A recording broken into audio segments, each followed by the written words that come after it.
Bienvenidos a Economía en Breve número 170, donde antes de empezar, por cierto, espero que todos ustedes, sus familias se encuentren muy bien en estos momentos de la epidemia, de la pandemia del COVID-19. Y en este programa vamos a platicar de lo más relevante de la marcha de la economía. Comenzamos con las muy tristes noticias que nos dio Pemex con sus resultados del primer trimestre del año que francamente están para llorar.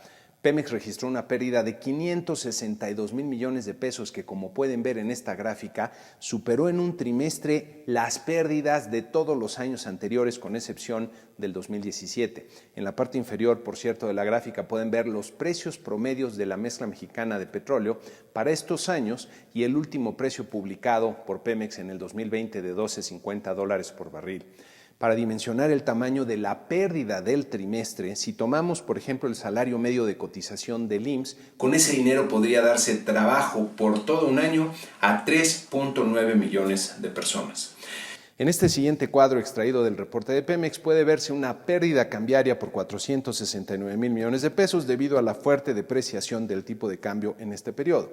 En el reporte se advierte que esta pérdida cambiaria se genera porque la deuda en dólares de la empresa se incrementa cuando se expresa en pesos con un tipo de cambio mayor, pero que esto no afecta al flujo de efectivo de la empresa. Sin embargo, vale la pena recordar que las reglas contables piden llevar al estado de resultados las ganancias o pérdidas cambiarias para reflejar en tiempo real, diría yo, los cambios en el valor de la empresa. También en este cuadro se aprecia una fuerte caída en las ventas y un incremento importante en el costo financiero. Como quiera que se le vea, los resultados presentados por Pemex son muy malos y se está destruyendo valor al recuperar solo una parte de los recursos que utiliza Pemex para producir, mientras que el valor de la empresa se vuelve cada vez más negativo, el patrimonio, lo que representa un lastre en lugar de una palanca de crecimiento para el país. Por si los resultados no fueran suficientemente malos, los medios revelaron un incumplimiento en el llamado filing o presentación de informes ante la Securities and Exchange Commission, que es la autoridad que en Estados Unidos supervisa a las empresas con deuda listada en los mercados financieros. Pemex argumentó que no pudo presentar la forma 20F de la SEC por el impacto del COVID-19 en sus operaciones, consiguiendo una prórroga para ello. El problema es que en otro reporte, Pemex advirtió que su auditor externo, KPMG Cárdenas Dosal, ha informado que su reporte sobre los estados financieros del 2019 incluirá un apartado en el que se indica que existe una duda sustancial sobre la viabilidad de la empresa. Cuando un auditor incluye un comentario de este tipo es cosa seria y normalmente implica realizar cambios sustanciales para restablecer la viabilidad de la empresa. Ya veremos un poco más adelante, una semana o más, que Pemex presente su reporte ante la SEC, cómo se ven las cosas en la empresa y qué cambios tendrán que realizarse, sobre todo en su estrategia. Si no hay cambios importantes y convincentes en la estrategia y en el plan de negocios de Pemex, entonces podría adelantarse otra baja en la calificación de la empresa e incluso en la calificación de la deuda soberana. Pasando a los datos de la semana, el Producto Interno Bruto, que es la suma de todos los bienes y servicios que se producen en la economía, registró una contracción de 1.6% real anual, que pueden ver en la última barrita de esta gráfica, sumando 4 trimestres consecutivos en contracción. Hay que recordar que este es el avance que produce el INEGI con solo los componentes principales del PIB estimados, y en 2 semanas tendremos el detalle de las cifras. En sus principales componentes, la industria se contrajo 3.2% real anual, aquí en la línea azul oscuro, mientras que los servicios en la línea verde cayeron 0.9% real anual. Cabe notar que estas cifras ya comenzaron a reflejar el impacto de la disrupción producida por el combate al contagio del COVID-19. En esta gráfica de largo plazo podemos ver que ya estamos en recesión como no lo habíamos estado desde el 2009, aunque la caída todavía se ve relativamente pequeña. Sin embargo, para el segundo trimestre tendremos el efecto completo de la disrupción y noten cómo va a cambiar esta misma gráfica, incluyendo el rango del eje. Así se va a ver la caída del PIB del segundo trimestre del año, de acuerdo con las estimaciones que tenemos varios analistas del mercado y producida por esta disrupción. Va a ser la caída más profunda que hemos visto en la historia económica reciente del país. También se publicaron las cifras del PIB del primer trimestre, por cierto, en Estados Unidos, con una caída de 4.8% real anualizado, que pueden ver en esta gráfica. Aquí también observamos la contracción más profunda desde la recesión del 2009. Cabe notar que en Estados Unidos se presenta la tasa anualizada, que es diferente a la forma en que se presenta la tasa aquí en México. Y si utilizamos las cifras ajustadas por estacionalidad, el PIB cayó 1.6% respecto al cuarto trimestre del 2019, al último trimestre conocido. Si esta cifra la anualizamos como lo hacen en Estados Unidos, entonces diríamos que el PIB se contrajo 6.6% anualizado en el primer trimestre del año, con cifras redondeadas, por cierto. Regresando al PIB de Estados Unidos, en este cuadro pueden ver la evolución de sus principales componentes por el lado del gasto. El consumo personal se desplomó 7.6% anualizado, especialmente por el renglón de bienes durables que cayó 16.1%. La inversión privada cayó 5.6% anualizado, con una caída notable en su componente no residencial de 8.6%, mientras que el componente residencial repuntó de forma sorprendente en 21%, algo raro ocurrió ahí. Las exportaciones bajaron 8.7%, pero las importaciones se desplomaron 15.3%. Cabe notar que el segundo trimestre será mucho más dramático, ya que se tendrá la mayor parte del impacto por la disrupción en este periodo. Regresando a México, también tuvimos las cifras de la balanza comercial del mes de marzo, que pueden ver aquí en este cuadro resumen, con un superávit bastante considerable de 3.392 millones de dólares, que se explica sobre todo por la contracción de las importaciones, especialmente las de bienes de capital, lo que está reflejando ya la contracción de la inversión en el país. Miren, mucha gente quiere ver la disrupción producida por el COVID-19 como una simple pausa en la actividad económica y que una vez terminado el aislamiento regresaremos a la normalidad en todos sus sentidos. Desafortunadamente, esto parece ser una posibilidad remota, ya que muchas empresas no van a sobrevivir sin la ayuda que solo el gobierno federal está en capacidad de proporcionar, como está ocurriendo en muchos otros países. Muchas empresas, para sobrevivir, tendrán que tomar decisiones muy difíciles de despedir a muchos trabajadores, pero una vez superada la emergencia, las empresas que sobrevivan volverán a contratar a muchos de los trabajadores despedidos.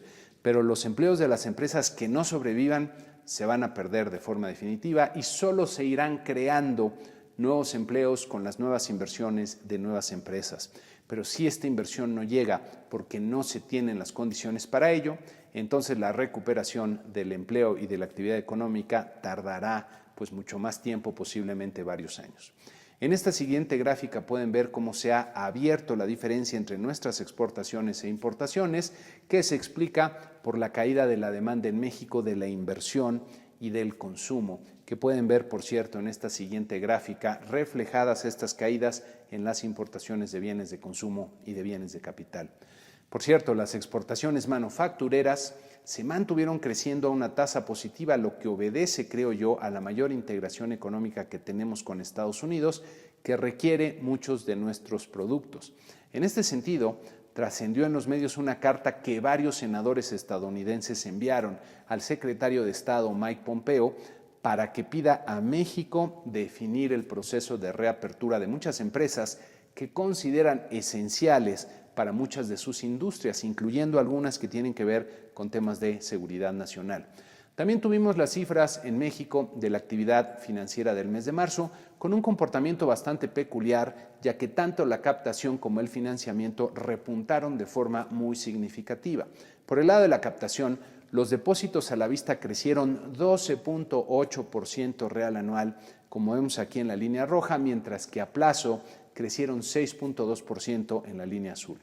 El crédito de la banca comercial en esta otra gráfica se desaceleró para la vivienda aquí en la línea azul y sobre todo para el consumo aquí en la línea roja, pero repuntó de forma sustancial en el que va destinado a empresas y personas físicas con actividad empresarial en 10% real anual, como se ve en la última barrita.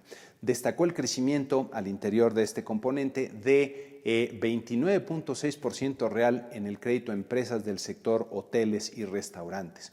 El comportamiento de la actividad financiera nos revela que los hogares y los negocios se prepararon financieramente para la disrupción que produciría el aislamiento para combatir el contagio del COVID-19, aumentando fuertemente su liquidez y jalando las líneas de crédito que tenían disponibles, siendo previsible que en un par de meses retomarán la tendencia que tenían estos indicadores previos a la crisis.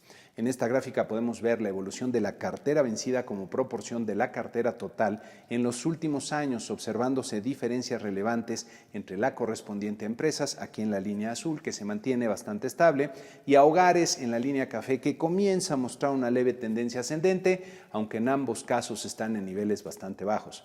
En esta siguiente gráfica podemos ver que es el componente de vivienda, aquí en la línea verde, el que ha comenzado a aumentar levemente, pero todavía en niveles bastante bajos. Así, los niveles de cartera vencida en la banca son todavía muy bajos y están dentro de lo normal, pero es previsible un deterioro que irá haciéndose más evidente en los próximos meses conforme avance esta disrupción en la actividad económica. También en la semana trascendió la molestia del presidente por el acuerdo que el sector empresarial y el organismo BidInvest, que es parte del Banco Interamericano de Desarrollo, hicieran para apoyar a las MIPYMES a enfrentar la emergencia económica con créditos hasta por $12,000 millones. Hay que notar que la evidente molestia del presidente con el empresariado no contribuye a generar el entorno de inversión que requiere el país para crecer y generar prosperidad. Nuevamente nos quedamos esperando el tantas veces pospuesto plan de inversión en el sector energético, que es fundamental para el país, y es notable la ausencia del jefe de la oficina de la presidencia y jefe del gabinete económico, Alfonso Romo. En lugar de ello, tuvimos otra noticia sorprendente por sus implicaciones negativas para la inversión en el país, ya que la entrada en operación de las plantas de energías renovables, que ya estaba próxima a ocurrir, fue detenida por lo pronto por el gobierno federal, argumentando que estas pruebas pueden afectar la confiabilidad del suministro eléctrico. Esta decisión se suma a otras acciones que están buscando, evidentemente, impedir la participación del sector privado en la generación de energía. Muy lamentable.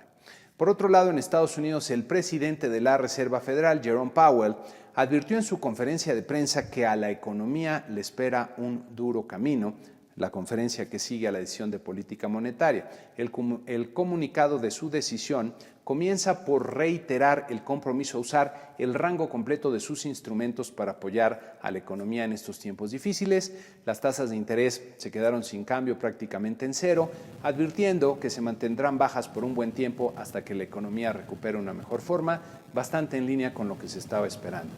Para la semana que inicia tendremos mucha información económica importante en México, comenzando el lunes con los resultados de la encuesta de expectativas de Banco de México. Destacaría también el indicador IMEF del mes de abril, que ha venido ganando relevancia entre los indicadores más oportunos para identificar el rumbo de la economía y que en este caso, como corresponde al mes de abril, veremos ya el impacto más completo de la disrupción económica. Habrá que ponerle atención a este indicador.